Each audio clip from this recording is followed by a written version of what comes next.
The Los Angeles Lakers have a big game coming up against the Milwaukee Bucks tonight, and they will be, unfortunately, without their star player in Luka Doncic. Plus, there's a lot of interesting things coming out. An executive talked about Mark Williams and the potential that he might actually be back with the Lakers in the offseason, which I want to kind of talk about because the Jackson Hayes situation is kind of getting to a point where we don't know if he's going to be back with the Lakers after this season. We also have a couple of decisions that have to get made on 3 players that are on 2-way contracts. Their games are, they're getting to that point where the Lakers have to make that decision, which we'll get into this video as well. And I also want to talk a little bit about the Lakers chemistry. So very, very packed video. I'm excited to get into this one.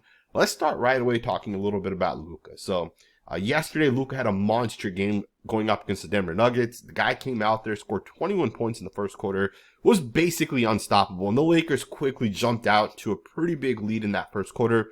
And over the next 2 quarters leading into the fourth, the Lakers just continued the dominance. Going into the fourth quarter, pretty sure the Lakers were up by like 25 points. The final score, the Lakers only won by 12, but the game was not close yesterday. And with that, Luka obviously went out there and gave max effort in those first 3 quarters. And he will not play now tonight against the Bucks. And this isn't necessarily surprising, truth be told, because if you think about what the Lakers have kind of been on in terms of that schedule, over the last 8 days, 6 games, absolutely ridiculous if you guys ask me. Multiple back-to-back games.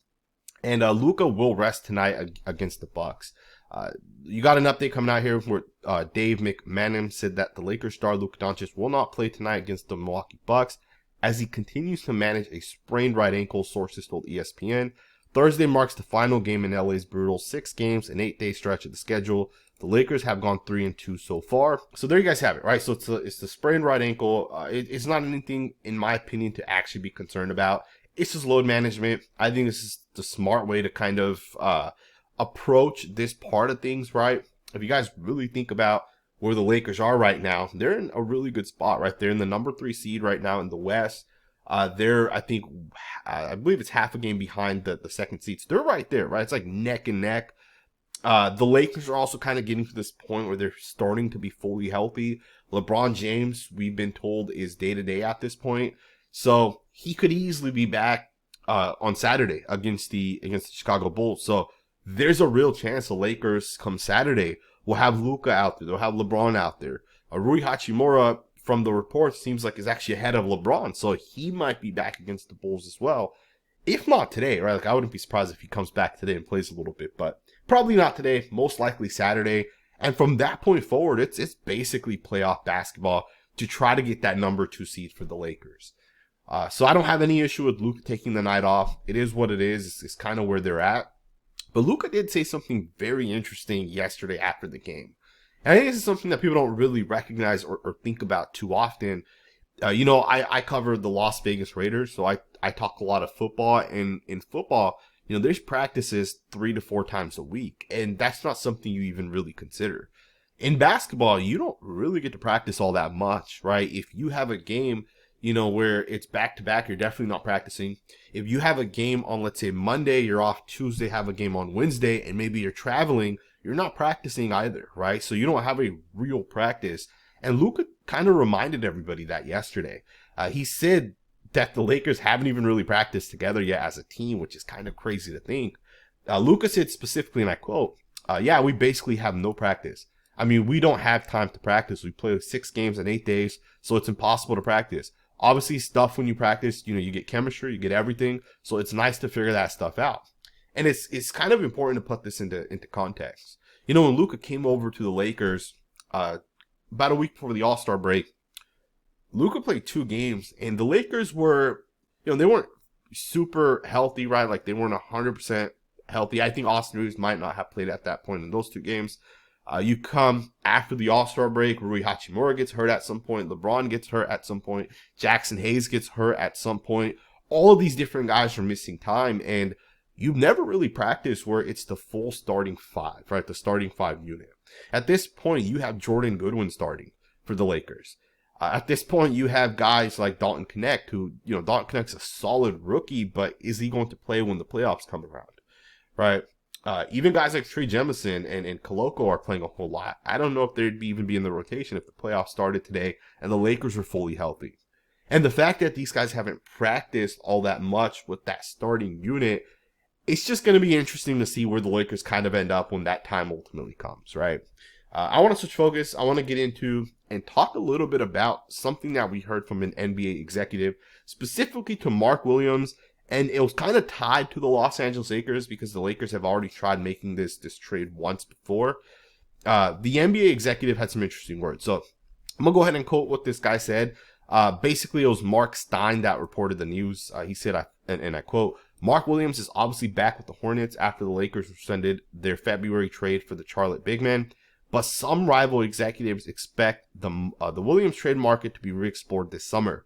The Hornets have tried to shut down similar speculation about star guard LaMelo Ball, but the reality remains that Williams, Ball, and Brandon Miller have emerged to appear in the same game just 18 times over the past 2 seasons. I don't know about Ball, to be 100% honest, guys. He's a superstar caliber player. I don't see why the Hornets would trade him necessarily, but they've already tried trading Mark Williams, so I think they're going to end up trading him this offseason again. And I think the Lakers, obviously wanting to have traded for him once in the past, will potentially reconsider trading for him, right? Now, it might not be the same exact trade where Dalton Knecht's involved, and maybe it is. We'll see. But there's other guys that the Lakers could potentially trade as well, right? Guys who have seen their minutes kind of lowered. I gave Vincent an example of a guy that could ultimately end up being moved.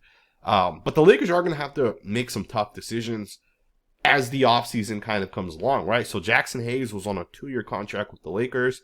I believe it was his option to stay with the Lakers for this season. He obviously picked it up, but the guy had a dominant season this season, right?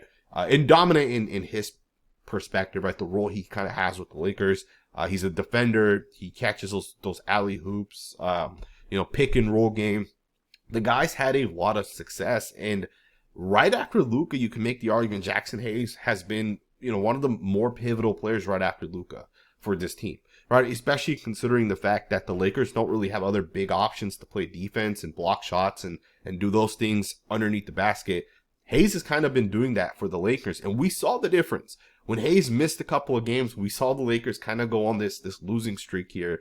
I think they lost 4 games when Hayes was out. He might not have been out all 4 of those games, but they definitely don't look as good on the defensive side. They struggle to rebound at times as well. Having Jackson Hayes definitely allows the Lakers to have more success. Now, Jackson Hayes is a free agent at the end of the season, and the Lakers are going to have to realistically consider replacing him. Now, of course, the Lakers have his early bird rights, so they will be able to make him an offer, but something tells me the offer that they're going to make him is not going to be enough. I think the Lakers can offer him somewhere between $10 to $12 million. Something tells me that's not going to be enough, and something tells me the Lakers won't have enough money to pay him. And they're going to have to explore other options, and I think Mark Williams could be a good player to potentially replace Hayes with. Now, I do think, if you could only bring one of those 2 guys in, I think Jackson Hayes makes more sense. Obviously, Mark Williams might have more potential. He might have higher upside, but we saw Jackson Hayes actually break out, and Hayes has been fairly healthy, right? The guy's been very, very solid for the Lakers. He fits in really well with Luka as well. And imagine what an entire offseason can do where Luka and Hayes are able to kind of practice with one another. Austin Reeves, LeBron, these guys are all able to kind of practice with one another. Imagine what this could actually do for the Lakers as they kind of go forward. Now, again, Jackson Hayes, the contract element of it will be interesting. Is there a team that would be willing to pay him more than $10 to $12 million? I think it's possible that there is a team out there willing to pay him more than that. And the Lakers just aren't going to have that cap flexibility, especially consider you have Austin Reeves that's going to have to be taken care of at some point as well. So again, when you consider what the Lakers kind of have under contract now relative to when Jackson Hayes kind of comes available, or when his contract comes available, they might not be able to bring it back. Right? So I think that's just something the Lakers fans are going to have to kind of realize could happen. Of course, maybe LeBron takes a pay cut. That could obviously end up happening as well. That could potentially allow you to retain Jackson Hayes. I think that'd also be another thing the Lakers should definitely explore. And that's also if LeBron's willing to kind of do that, right? But again, it is an interesting report nonetheless. Mark Williams could be a guy that the Lakers could potentially go after once again. And he'd definitely be cheaper as well, I think, based off of what we've kind of seen so far. and especially health, considering the health aspect of things. So now speaking of LeBron James, he is day to day at this point, so he can pretty much be back at any point over the next week.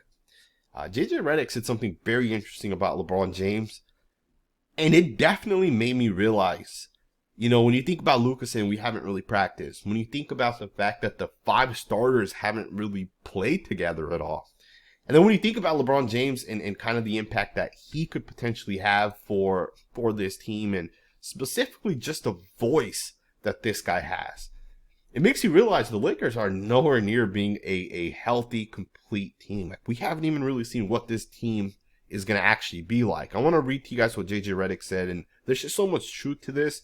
So Redick said that, it's tough talking about kind of the injuries, and especially on the defensive side, not having LeBron. He said both of those guys have been so good for us on that end. Redick said of James and Hachimura, Rui kind of just being a connector, just being able to switch everything. And then LeBron, I literally said this to him during the San Antonio game during the timeout. I said, you know what we miss? We miss your voice on the defensive end. Our communication level has gone down significantly, and talk is a contagious thing. When one guy is consistently talking, it forces everybody else to kind of talk. I never really thought about that, right? That LeBron James and just the control he kind of has and how he's able to get out there and, on the offensive side, he can control the ball. He can be the point guard on offense, but he's almost that on the defensive side as well. And it is important to realize, LeBron James definitely plays with less effort over the course of the game, right? That's just a fact. He's 40 years old. It's just what happens as you kind of get older. But LeBron James still does have a huge impact for the Lakers on the defensive side, right? He gets guys in position. He makes sure, hey, a screen's coming, we're going to drop, or a screen's coming and we're going to attack it or blitz it. To me, what LeBron James does with his voice is something that I think sometimes does get a little overlooked. The impact he has on the defensive side, not just the actual physical one-on-one on-ball defense, the actual communication aspect of it, right? And again, it just takes you back. As Luka said, they haven't even practiced, right? They haven't even really played together. It's just kind of interesting to be able to kind of hear that. And of course, as I said, JJ Redick has confirmed that LeBron James is day-to-day with his recovery. But let's wrap this up and let's talk a little bit about the two-way players that the Lakers have and just kind of talk a little bit through what the Lakers can do, kind of how they'll probably end up handling this. So you have 3 players right now that are on two-way contracts. The Lakers have Jordan Goodwin, who has 4 games remaining. They have Christian Koloko, who has 9 games remaining. And they have Trey Jemison, who also has 9 games remaining. So essentially, these guys can be active for 9 games each, right? Koloko and Jemison, and then Goodwin for 4 more games. And at that point, the Lakers have to make that decision. Are they going to sign them to the active roster, or are they not? And if you don't, of course, there's limitations when the playoffs come around. And these guys basically will not be able to play, right? Let's talk about what the Lakers can actually realistically do, because I think at this point, Koloko and Jemison, based off of what we've seen over the past 2 weeks, Jemison started to shine a little bit like 2 weeks ago. He kind of fell off a little bit, and now we've seen Christian Koloko play a lot more. Right over the last week, he's been playing a lot more, and he's been out there. And I think the Lakers are trying to figure out which one of these 2 guys they want to end up keeping. Because if there's one thing we've realized, Alex Len has not been the guy that the Lakers thought they were getting, right? They needed a guy to play defense, and they needed a guy that could, run pick and rolls, that has his legs under him. And Alex Len's definitely not that guy anymore, and I think it's been very clear based off the minutes, right? Jackson Hayes has been playing a lot, and he's been playing really, really, really well. But there's really not that number 2 guy that, hey, maybe Hayes is in foul trouble. Maybe Hayes, hurts his leg, he has to come off. They don't really have that guy that can step in and play, or at least they don't have the guy they've committed to necessarily, right? They have guys, right? Alex Len has not been that guy, but Christian Koloko, Trey Jemison have definitely kind of come in and out. Both guys have shown some upside, and the Lakers are going to have to make a decision within the next 9 games if they're going to keep these guys for when the playoffs ultimately come around. Jordan Goodwin, there's less time to figure out, right? There's 4 games to figure out if you're going to keep this guy on the active roster. I think the Lakers will end up keeping him, right? Jordan Goodwin's even started over the past couple of games for the Lakers. He's playing like 30 minutes a game in some of these games. And Goodwin's been very solid on the defensive side. He's been able to hit his open shots. He's been consistent. He's been playing defense. Jordan Goodwin, to me, what's going to end up happening with him is these 4 games are going to end up coming and going, and the Lakers are going to end up signing him, and I think they'll end up releasing Cam Reddish. Cam Reddish has not really played a whole lot for the Lakers, so to me, it just makes sense that Cam Reddish ends up getting released, Jordan Goodwin ends up signing to the active roster. That way you can keep him without having any sort of restrictions as the rest of the season kind of goes. Then I should also just back up. Christian Koloko has been with the Lakers since the beginning of the season, whereas Goodwin and Jamison got added at some point during the season. So Koloko's been here for 41 games already, right? And there's 9 games he has left, which hits that 50 game limit. Goodwin and Jamison have not been here for 50 games. They've been prorated, right? And I should also just touch on the salary cap really quickly. So the Lakers are $895,000 underneath the hard cap. So what that means is if they wanted to sign 2 of those 3 guys, they can, right? And I think that just kind of makes sense, right? You release Cam Reddish, you bring in Jordan Goodwin. I think that's just given, right? I don't think that's debatable at this point. And then I think between Christian Koloko and Trey Jemison, I think they're going to end up signing one of those 2 guys. And they'll probably end up releasing Alex Len. I think that would make the most sense since they all are kind of fighting for that same role within the Lakers anyways, right? I think it makes sense to, at that point, just kind of release Alex Len. And there are a couple of guys you could technically release, right? Like Shake Milton's a guy you could potentially release. Markieff Morris, another guy. Although Morris, I think, is here for like the veteran leadership. So I don't think that would make sense. Milton could make a little bit of sense, but Alex Len makes sense as well since it's kind of the same role. I think the Lakers are going to end up keeping Christian Koloko over Trey Jemison based off of what we've kind of seen. I think Koloko is a little, and given he's healthy as well, I think will be a bigger aspect of it. But, Koloko can block shots, he can play defense, and I think if he gets more minutes, we'll start to see that a little bit more consistently. But we'll see what ends up happening, right? The Lakers definitely have some options. They can sign 2 of the 3 guys. Koloko and Jemison will cost $300,000. Goodwin will end up costing $300,000 and I think $11,000. So this is about right there.